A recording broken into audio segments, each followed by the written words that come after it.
Welcome back. So we have with us here the second semifinals between Mahou Shounen as well as Merlion. And Merlion losing the first game, just a little bit of a problem with the draft. I think that Thrall was not able to really address the problem of Zeratul. And also you have Mahou Shounen just snowballing away and materializing on every single lead that they had in that game. So here we have a second game in a BO3. If MHS wins this again, this is going to be over and they will qualify. Merlion will be playing in a bronze match and MHS will be playing on stream versus POB in the last game. So, of today, of course. And that's it. This is the third qualifier. It's the official road to BlizzCon. We're qualifying 2 teams from every single qualifier. And this is the first and second place team. They will be playing in the grand finals for seeding as well as for money. So that's like an extra $500 on the first place as well as better seeding into the national finals, in which we have got 15,000 Singapore dollars on the line there. So MHS on the left side of this draft and Lion taking the right side. We're going to map decided by Lion. It's Tomb of the Spider Queen, MHS there, with the first ban of Kilthas, and Lion banning out Jaina respectively. So 2 of the strongest damage dealers have been banned out already. You have also got Savannah, Zeratul, Brightwing being picked up by MHS. They really like Brightwing. Jaina was a bit of a problem for Lion, so they banned it out really well. Anubarak, Muradin is the pick here. It's still going to be Thrall. So Vala, Thrall, Muradin, Anubarak. It could be redemption for Lion's very own Thrall. It could be the same problem that we saw from the first game, that Thrall is just not so viable. The burst potential, not there. Muradin and Anubarak has got that extra dive ability. You've got Dwarf Toss, you've got Burrow Charge, and both of those skills will help them go in to the enemy line of MHS. But if you look at MHS, they've got Bright Wing. So if they pick up a secondary support, it could be Emerald Wind. But nope, it's going to be Johanna. And Yu Yang's such a beast on Johanna. He's just fearless on that hero. So you got Johanna, you got Brightwing, Zeratul, Sylvanas. One last hero, it could be Asmodan. They played this lineup before with Asmodan, but they had Jaina's help in the Tomb of the Spider Queen in the quarterfinals at least. So here we got one more pick here for MHS and a lot of time. So both teams flying through the draft. Lion, Vala, Thrall, Muradin, Anubarak. 4 of very different type of heroes. They've got the range assassin Vala, they've got a melee assassin Thrall. But really, Thrall with Sundering just doesn't have that impact that you want. It's not really, Thrall's problem. It's kind of the fact that it's not really Sundering's problem. It's kind of Thrall's problem. He doesn't have enough damage, and it's just not scary enough, not compelling enough as a hero. So Abathur is going to be the last pick here for MHS. Abathur, Zeratul, double Zeratul is a lot of problem here for the red team. But if it's going to be Abathur with Evolved Monstrosity, it could be a little bit of a different strategy for the blue team in that sense. But yeah, on the right side we have Lion with the last pick right now. They don't have support. They should be picking support. I'm hoping it's not a Tyrande again. I'm hoping that it will be someone like Uther, someone like Malfurion. Malfurion's actually the best pick here for them. Yeah, Malfurion with substantial heals coming forward. And you also got Vala, Thrall, Muradin. I think that they've got some good stuns, yeah. They don't really have a very big combo.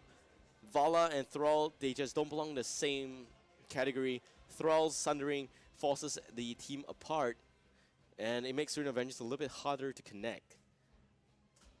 But it could be used after Ring of Vengeance is over, or it could be used to zone people back out. So it's still not completely over yet. But just like they say that at this point in time, Rise Zeratul is crazy. It's pretty good. He's actually pretty good in Zeratul. He's been doing a great job poking. He's been doing a great job harassing, doing a lot of damage. Unlike Julian, who just died to boss in the first game. Julian here should be playing as the Abathur. He's the specialist player in the team. For Lion, they have got 25 seconds remaining. I know it's going to be a support. If it's Malfurion, they have better sustain. But they're up against a composition that doesn't really dive. It's like the composition on MHS is consistent poking, Sylvanas with AoE, with the Whirling Arrow, Abathur there. Ooh, it's Nova. No support at all for Lion. Wow. They're going for 0 support, full on aggression here. The last time someone did that, it was at the Malaysian qualifier. and they kind of lost terribly. The last time someone did that. So Nova is a really rare pick. Well, at least for all of you guys watching at home, you guys see Nova in the competition, I guess. Nova, Precision Strike, maybe. Well, I'm not saying that this composition is 100% not going to work. I'm just saying that it's very unorthodox. It's very different. It's something that definitely that MHS didn't expect to see. But they've been told to expect the unexpected. We're waiting for the last play to get back right here. Then we'll start this game. And Tomb of the Spider Queen, maybe because it's Tomb of the Spider Queen, you have better rotations. You don't really need heals. I don't know, man. Not going for heals is a huge statement on the part of Merlion. If it works out well, then the third game is going to be a hell of an interesting game. So, waiting for the invite into the lobby, as well as the last play to swing back in. Once we have that done, we'll start the game here, and that would be the second game in the semifinals. I'm really hoping for a third game, but for that to happen, we really need Merlion to win this one. Merlion is so far one game down. MHS. So we got all of the other Tier 1 teams in Singapore qualifying already. Some of the other teams that haven't qualified are still in hiding. So they'll be back for the fourth qualifier, it seems, hopefully. And we have got Mahou Shounen here, hot favorites to win this entire tournament, in fact. If they do, then they will be seated into the first place. And also that means that they walk home with 1,000 Singapore dollars and the best seat in the house for the national finals on the 18th of July. So meanwhile, just a bit of an update here. In Malaysia, we've got 16 teams for the national finals on the 11th of July. And all of this coverage, you can see all of it at Gosu Gamer. We are, they're also helping us with coverage. They're helping us with full media stuff as well as articles going on, brackets there as well.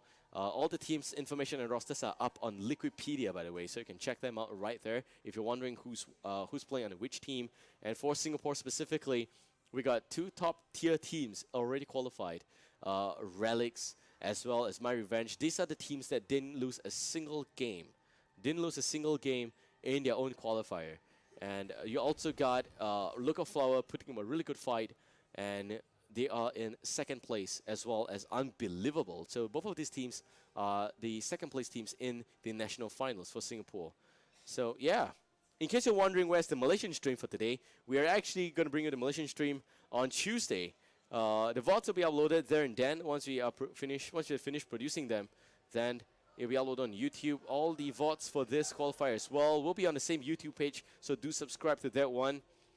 And shout out to sponsors Alienware, Intel, Razer, and Streaming Partner XPlay for making all of this happen. I'm really excited to see what kind of a lineup this draft is going to bring us here on Merlion. Can they prove that you do not need support? That's my question. So far, I've casted so many games, and I've never seen a team that really doesn't want support. It is a little bit of a crazy idea, but I hope it works out for them. They've got dual tank, they've got Nova, they've got damage. If they really want to go in, they have to burst down the Brightwing. The Brightwing is the biggest problem right there. If Brightwing goes down, if you study MHS lineup, they also don't really have support. They got Abathur, maybe Abathur with some amount of shields. Sylvanas, we'll see. Let's hope for a third game. Tomb of the Spider Queen. In this map, you need to collect gems, turn in gems, and the Web Weavers will come to push the lane. Do note that the Web Weavers are losing health every second. So we've got a total of 2 Bruiser Cam as well as 1 Siege Cam and 1 Boss Cam. It's supposed to be a very gank-oriented map. It tests the team's ability with movement, with ganking, as well as the fact that they should be able to rotate around lanes very, very fluidly. That's what Tomb of the Spider Queen tests here. This particular map is also one of the fastest map around. But we'll see what happens here. So on the blue team, we have Lion, Cha playing as the Muradin, Maki onto Nova, Zen playing as the Anubarak Archeron onto Vala Las Manolis Lay playing as Thrall, the War Chief there. On the red team, we got MHS with 1 game up, 1 game away into the grand finals, and qualification awaits them. Julian onto Abathur. Yu Yang playing as the Johanna. We got Rai onto the usual Zeratul, and Kazu playing as the Browing. Last but not least, we also got Virgilus playing as the Sylvanas. Maybe we're going to see some form of introduction from both of these teams here. Very aggressive lineup for Merlion. I'll check in on the talents a little bit later, but we're going to see some toxicness deter the gank already from the blue team. Red team playing it very, very safe right now. They're up against a lineup that doesn't even have support. But there's a lot of damage on that lineup. In fact, if you look at the whole lineup, they've got a lot of stun, they've got a lot of damage. But can they stay alive in those team fights? That's the question. There goes the stun. And Kazu, a little bit of trouble already, but you have the Abathur healing up Kazu by a fair bit. Ride for quick blink out. Will be okay. Maki dropping not a single heal on the blue team. It just means that you're going to see 0 here. Really. Wow, I'm still digesting that part. Vala actually going down on the blue team. Virgil is now dropping really low. Here comes the help from Kazu. Some form of heals going on. Maki pulling back Cha also. 1 kill for the red team already. Checking in on to the talents here. We have got what seems like a Psyop rangefinder that basically increases the range and cooldown a little bit, reduces the cooldown a little bit. Rai for Cleave will pull back. Reverberation, Assault Scarab, Composite Arrows, Rabbit Wolves. Standard stuff from the first games. It looks pretty okay. For Thrall, I really think this is fine actually. 3 stacks of Frostwood Resilience is okay. I hope he doesn't go and Venom for the second one. If he wants more sustaining, remember he doesn't even have a healer in this game. The last game he still had Tarande. This game he doesn't have that. So I'm hoping that he goes for the heals on mana as well. And to get increased stacks of that. Cha with those stuns. Kazu now dropping really low. Kazu sidestepping most of the stuns there. Will be fine at the end. Cha dropping really low. Down to just about 150 HP. And Julian didn't even help his teammate, by the way. Pressurized glance up on Abathur. And you also got Night Takes Pawn, which is really important with the win. Scouting Drone, Regeneration Master. Very standard stuff on the red team, nothing surprising yet. This one here basically helps Abathur get a little bit extra range and damage on the Spike Burst, which is pretty important because you want to hit as many enemies as possible on that skill there. So this is pretty cool, and also reduces the cooldown by 1 second. So far so good. In terms of kills, we got 1-0 in favor for the red team, but if you check in on the talent and the levels, we got the red team just turning level 4, blue team just slightly behind there. And Yu Yang pushing out the lanes, very, very disciplined push coming from Yu Yang with Night Takes Pawn on Condemn. Rai now dropping really low. Lei going for the burst onto Rai. Rai's going to be fine. Virgil is also pulling back. They have got so much burst on the blue team that the red team is not able to hold the front here. And checking in on level 4 talents, we got Adrenal Overload, which is very important for Rai. I think it is going to be a focus attack. There we go. Loss of Hope, Venom, Protective Shield. Pretty standard stuff on the red team. For the blue team, this time I got GP up on Nova. Nova's expecting not to die. Without any healer, Thunderburn, more Beetles, Arsenal, and then Venom. So this is not going to be a hyper-hungering arrow build. That's a Rai dropping really low. Rai dropping again. Char swings by. Nice time, but here comes Abathur with the shield. And somehow blue team surges ahead with some slight advantage in EXP. Zen now getting rolled in by Condemn.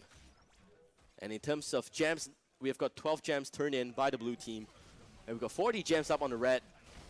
Yu Yang dropping. Yu Yang with Abathur healing the teammate. Here comes Kazu with some extra heals onto Yu Yang. Chana pulling back again. Kazu's been flying all across this map here just to make sure that, you know, the gang is not successful on anyone. They have stronger rotations from the blue team. But Rai's also been doing a lot of harassment onto most of the members here on the blue team. Let's see what happens. Yu Yang. Oh, 27 gems just went in for the red team there. Great job by Yu Yang. Level 6 both ways. Still slight bouncing action back and forth. We've got like a total of maybe 10-20% lead for the red team in terms of EXP right now. That's like 20% of a level. That's not very high. Nice stunts by Lei. Very close. He still goes for Envenom, so he's not looking for the sustained build for Thrall. And Venom means that he's looking for even more burst. If combined with Maki, may have been a kill. Lei now pulling back. Lands the stun. Rai jumps in, looking for the kill. Not going to get it. Rai pulling back. Abathur not helping at all in that instance. So Thrall pulling back at the end of the day. Again, we got 37 gem against 35. And level 7 both ways, talking about talent a little bit later. Ooh, close game. Ride possibly saving the teammate and making sure that Zen doesn't deny the turn-in by Yu Yang. Lei swings by, lands the chain lightning, but not gonna land the stun. Kazu now dropping really low. Cha goes in looking for a stun, not gonna use it just yet, and lands the stun only on Johanna. There goes the Iron Skin. Maki also gonna use the Holo Decoy. Zen swings by with more stuns coming in, Impel coming out, and Kazu dropping really low. Kazu gets burst down. Yu Yang pulling back. Yu Yang now getting stunned. Cha in position with Reverberation. There goes the Condemn. A nice dwarf toss to disengage. Yu Yang dropping really, really low, and red team drops one hero, one kill aside. Blue Web Weavers coming out. It seems to be working right now, but it's still too early to tell. Ooh, Lei dropping. Lei, they don't have heals. Every time they get dropped, they need to pull back. Akira now faced off against Rai. Rai missing Singularity Spike. Well, same goes for the stun from Muradin. And Julian taking a bit of the damage from the Blue Web Weaver. Looking at the talents now, we got Valnes, which is very important for this map. It slows the enemy's rotation by a lot. You also got better momentum up on Johanna. So Johanna's not really looking for a full-fledged Condemn build. They're not going to go for the increased movement speed on this one. Unstable Poison up for Sylvanas is pretty standard, so this is a push map for Sylvanas. Not going for Remorseless, which actually helps with a little bit more damage, but nope, going for the Unstable Poison means that if there's a good wave that swings by, you can have a burst damage against a team that doesn't have any heal. So this is still a good pick. A gust of healing, follow through up, very standard stuff. On the blue team, this time around we got anti-armor shells, which actually reduces the attack speed a lot, and this makes it a lot more painful for Nova.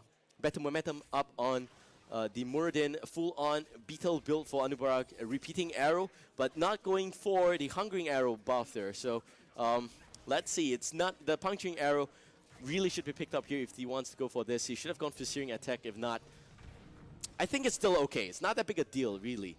He gets an extra charge of it, and he also will be able to pull back. Yeah, no complaints. Last but not least, we got Frostwolf Grace for Thrall, so that heals him up. So Malaya now, with a very successful turn-in. Red team, 50 jams. Majority of it is on Virgilus as well as Avatar doesn't have a single gem. So we have got Yu Yang with 12, Virgilus with 20, Rai with 14, Kazu with 7. Blue team has only got 20 gems, and they are kind of close to the turn-in mark. Let's see whether they can get that off. Red team turns in the gem successfully. So here comes another wave of Web Weavers, almost level 10, both sides. With Bruiser Cam pushing down the mid lane. Oh boy. Level 10 up on the red team. We're looking at Ultimate Evolution, Blessed Shield, Blink Heal, Void Prison, and Willing Arrow for sure. So very standard stuff on the red team. On the blue team, Triple Tap, Haymaker, Rain of Vengeance. And hold that Todd. Muradin, a lot of trouble. Down goes Muradin. That's the tank gone. We still have a second one. The Shield Glare, gonna buy the whole team more time. The Web Weaver's pushing really well. Julian not joining the team. It's actually 4 versus 5 right now. But with Symbiote, he can quickly join the fight. We've got Web Blast, Rain of Vengeance, as well as Sundering. Want to see that happen here. Yu Yang getting a lot of damage from the stuns of Lei. And basically, he's got Rabbi Wolves here. The Pharaoh Spirit is actually doing substantial damage. May not be a lot, but it is actually a utility skill. Missing the Pharaoh Spirit there. Pulling back Zen with the Impel connecting on Virgilus. That's about it. And we've also got Chain Lightning on cooldown, Wind Fury on cooldown, Pharaoh Spirit. Just, if it connected there, it could have been a possible kill. But now top lane, we've got the Web Weavers going down as well. Mid lane, it's completely barren already except for the fort and tower behind the fort. Top lane, same story, except that he has got an extra healing well here. Bottom lane healing well gone as well. So the only healing well, the outer healing well that's left for the blue team is the one on top. Red team seems to have most of the structures intact. And that's very scary, because that is going to help them with rotation. And now they're level 10. They can actually look to stun a little bit better as well. With Blessed Shield setting up the fight. Rai taking a lot of damage. Kazu may not even be able to heal so much. So let's check in on the stats of the heals. 11,600 already. But yeah, we got some very good visions from Toxic Nest all over this map. So Julian doing a great job to land those Toxic Nests, and that's going to help buy some time for the team. Ray Web Weavers again coming for round 2. And here we have a slight lead for the red team. Yu Yang dropping really low. Maki swings by. Maki, oh, there we go. A Whirling Arrow connects on Throw. Throw goes down. Also going to see the VP being used on 3. Right now tries to pull back. And that's it. Zen is still in that area. Here comes a triple tap on the Kazu. He's not really going to do anything. Zen also going to try and pull back Cha. Getting rolled in by Condemn. Julian again with a second one. This time around, it's the fake one. And Cha pulling back. They may get a kill. Virgilus goes in. Haymaker saves the day, but not for long. Zen now dropping kind of low. Right, going in for the kill. There goes the Cliff. Singularity Spike. Nope, not going to get used. Julian, actually, also going to pull back. And it seemed like the Zeratul was web blast there. The web blasted there, not able to pick up the kill at the end, which is why I thought he actually disappeared off the map. But Lei now pulling back. The tower blocked the web blast, by the way. Top 4 going down. Mid 4 is gone. The Web Weaver is still pushing. The bottom 4 already gone. 3 Web Weavers still alive. Red team very far ahead. Lei now taking down the Web Weaver. I think Thrall has got a lot of good mechanics to take down Web Weavers. But that's you're going to need Thrall to do a lot more than that in the next team fight. Well, it's not even Avatar for Muradin. So maybe you're looking at some form of huge disorientation for this lineup here. Triple tap to pick up most of whatever that's left. If their main objective really is to try and disorientate and destroy the enemy spells and positioning, maybe Strafe would have been a little bit better for a wide AoE damage. Rain of Vengeance kind of works well when you pull enemies together, not apart. So far, level 14 against 12, 6 kills against 1. The blue team's rotation starting to die down here. They're losing a lot of momentum, and they're losing that because of the loss of the healing wall on the mid lane, the top lane, the bottom lane. Everything goes down just then. Impaled, slight mistake there by Zen. He should have impaled the creep behind together. I guess it didn't time the creep wave. For the red team, they have a separate talent there. Soma Transference, which actually heals the host for 20 health per enemy hero hit. That's pretty good. Burning Rage. We've got Evasive Fire. This is the one that really wants to pick up because of the fact that he can chase down a little bit better. And hold that thought again. Here comes the Blast Shield. And next the Willing Arrow. It seems like Thrall's in a lot of trouble. Thrall goes down. Right goes in. Nice stun. Also can see Rain of Vengeance coming down. Zen now in a little bit of trouble. Now going to land the Impel on 3. Bird charges away. Chow with a Dwarf Toss. Virgil swings by. Is giving the chase right now. Getting web blasted. And it seems like the blue team also not going to look for the fight, will be pulling back. It's a disengage call. For the red team, they save right from the web blast, that's all. They don't have a web blast for the next fight. Needs to be very careful here. Cha going in for the stun, connecting only on Yu Yang. Kazu, a bit of a nice pullback action there. But that's about it. So back to face shield, wormhole, pretty standard stuff for the red team. Blue team with double burning rage. So they are looking at AoE damage. They're looking at full on damage actually. Full-on damage. This is a full-on damage build with Frost Shot, with composite arrows, and Grace of Air. Grace of Air very, very important for Thrall, but Thrall getting bursted alive again. Thrall goes down. Maki now pulling back, and will be fine. Cha is in the separate side of the fight here.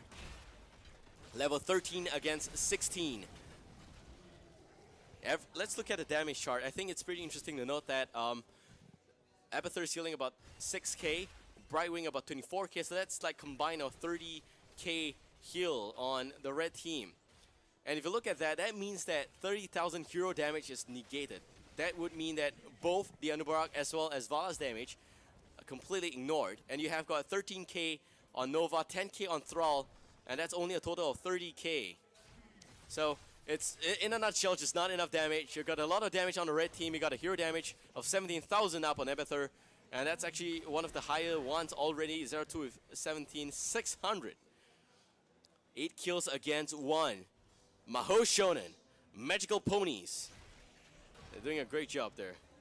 That's actually not what the team name stands for. I'm just trolling them. A lot of gems on the blue team actually. 67 and counting. Red team doesn't have so many gems to turn in. They only got 4 on hand right now. They need 8. But everyone pulling back. In this particular instance, avoiding a team fight. Maybe they're waiting for level 16 before they take up a team fight here. It is very tricky at the end. It's a very aggressive lineup. I think that it worked in the first 2-3 minutes as expected. Because Kazu is not the best healer as the Brightwing. Brightwing's just not able to heal a lot in the first phase. So blue team turning in the Web Weavers, but if you look at the lanes, all pushed out against them. So the Web Weavers may not even knock onto the gates or forts of the tier 1s for the red team. Very, very far behind. So Web Weaver's coming out. Maybe the bottom lane has got a slight chance. They don't get any Siege Camp or Bruiser Camp to help them with the push. And if you check in on the level 16 talent for the red team, and Venom Spikes going on, Imposing Presence, Cold Embrace, Criterize, and Double Bombs. So Abathur's they're a little bit different one here. It's going for the Spike Burst build, not so much on Symbiote. Also not so much on Split Push mechanic. I think that that kind of works for damage. He's really looking to make up for damage here, given the fact that they've only got you know, the Sylvanas as well as the Zeratul. That's all they have, actually. So here comes the red Web Weavers. They're pushing. And it seems like the blue Web Weavers, the mid one going down, the bottom one's gone already.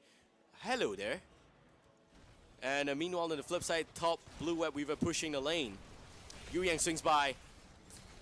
Yu Yang with the condemn. Oh, there goes the disengage, and that may not be enough. Rai getting web blasted. Kazu now dropping. Kazu with a nice blink heal. Stays alive at the end. There goes the silence on most of the team members on the blue team. Yu Yang also with condemn. That's it. Julian popping into the second Johanna. And that's a Murden going down. Zen now in the Void Prison pulling back Julian. And she's zoning them out. 2 Johanna is a nightmare. 1 woman manly enough is crazy. You've got 2. This is big bad problem. Level 16 finally on the blue team. And we got a lot of blood for blood. We got a lot of blood for blood. 3 of them at least. Murden doesn't have it. So that's going to be the maximum. Crippling shot actually helps to do a lot more damage against the target. But even if they're going full on damage for the blue team, it's just really not working out. Let's check out on the replay and see what happens there. What happened there? So Yu Yang, nice condemn. Zen, they were kind of deciding between jumping and not jumping. It's a nice thundering Rai onto Rai, but not enough damage at the end. I think that should have just directly used triple tap for Maki. They didn't have that to work with. Meanwhile, in real time, Thor just died. And that was a nice gang by the red team. They also get the boss, by the way. So the boss pushing the top lane. Mahou Shounen so far ahead. 3-level lead for them. The blue team not really able to hold the front here. They really just don't have enough damage. If you compare that, it's like every single heal. Heal's also kind of like a role responsibility, right? So every time you have a heal going on, you negate damage from your enemy. So comparatively, you have sufficient damage. Rai goes and picks up the kill. Zen now pulling back Yu Yang, looking for more. Doesn't get it. We've got a total of 46 gem on the red team. Blue team, they got level 16. They can pick a fight. Maki, Rai jumping on Maki. The ghost dropping. Nice stun coming in from Cha, but that may not be enough. Yu Yang in a little bit of an off position there. Impel connecting as well. Kazu still trying to heal the teammate a little bit. There goes Cha goes down as well, and Condemn on Lei. Lei in a little trouble. There goes the Sundering, and that's going to buy him some time. Maybe he's going to stay alive. He is going to stay alive at the end. Lei should just regenerate up. They've got the boss Donkey on the core. 4 members still here. Julian not using Symbiote anyhow, but we've got 5 seconds before Vala respawns. The core dropping to 50%, core going down. There goes the Void Prison. That's going to secure the win condition now. 10%. Archon goes in. There goes also Ring of Vengeance. And the core goes down. MHS wins this series here and qualifies for the Singapore National Finals. I think that was a bit expected on the draft there. I think that Merlion tried the best. They played a little bit different. They're looking for more damage. They just don't have enough damage. So back to the point here. You cannot really ignore the healing component because every single heal is like a subtraction of hero damage. It doesn't really translate, I understand, because sometimes you get damaged by mercenary camps, etc. But it is an indication here. So if you look at Abathur, 10k healing, 43k on the Brightwing, and we're checking out the replay right now. So let's see what happened in the last team fight. So this is the replay, and Vala going down quickly. Zen also getting that polymorph on, and the whole team knocking on the keep there. Maki missing the shot as well, and Rai jumping on the Maki. Maki dropping really low, but here we go. Also going to see Muradin actually. He doesn't have to stun with Dwarf Toss, so Rai just didn't want to pick up Maki at the end. And there we go, Cha going down at the very last part of this fight here. Sundering saved the team a little bit. I would say that that's a pretty good Sundering, but just not enough follow through here. Like I said, you know, this draft, I don't know what to say here. You have got a lot of damage. It's the intention, but the hero skills just don't gel together. You know, you have got triple tap, you got Haymaker. You know, Haymaker wasn't even really used here. And Web Blast kind of zones the enemy out a little bit, which kind of makes sense, fine. But you really want to see, if you go for Rain of Vengeance, you really want to have setups. You don't want to have, you know, disjoints. Sundering is a big disjoint. It's not a setup skill. Come on. You know, you split, even if you connect Sundering, you split the enemy into 2 parts. Unless you just aimed it perfectly, where they're all just sidelined to one side, but that's really not the case half the time. Anubharat can set up kind of well, but Muradin not going in for the Avatar for tank, instead going for Haymaker, and no stun also on Dwarf Toss. Well, that's just, as in there's no increased impact readers as well. Nova going for more damage, and if you look at this whole chart here, the hero damage is also not a lot. It's just that the healing negated most of that damage there, which is why they can sustain themselves. And this is again why you really need to have support players in this game. All right, 1-13 is the final score. 2-0, the series going to MHS. So ladies and gentlemen, we are going for the grand final, Snakes. We're going for a short break, and we'll be right back. The grand final should be a little bit of a different caliber. So let's look forward to that one there. I'm Babel. Hope you guys enjoy this coverage and cast. If you do, give me a like on Facebook. Really appreciate it. Thank you very much. And shout out to sponsors Alienware, Intel, Razer, and streaming partner XSplit, as well as you guys for watching. Thank you very much for being here. We'll see you guys in a while. Don't go anywhere.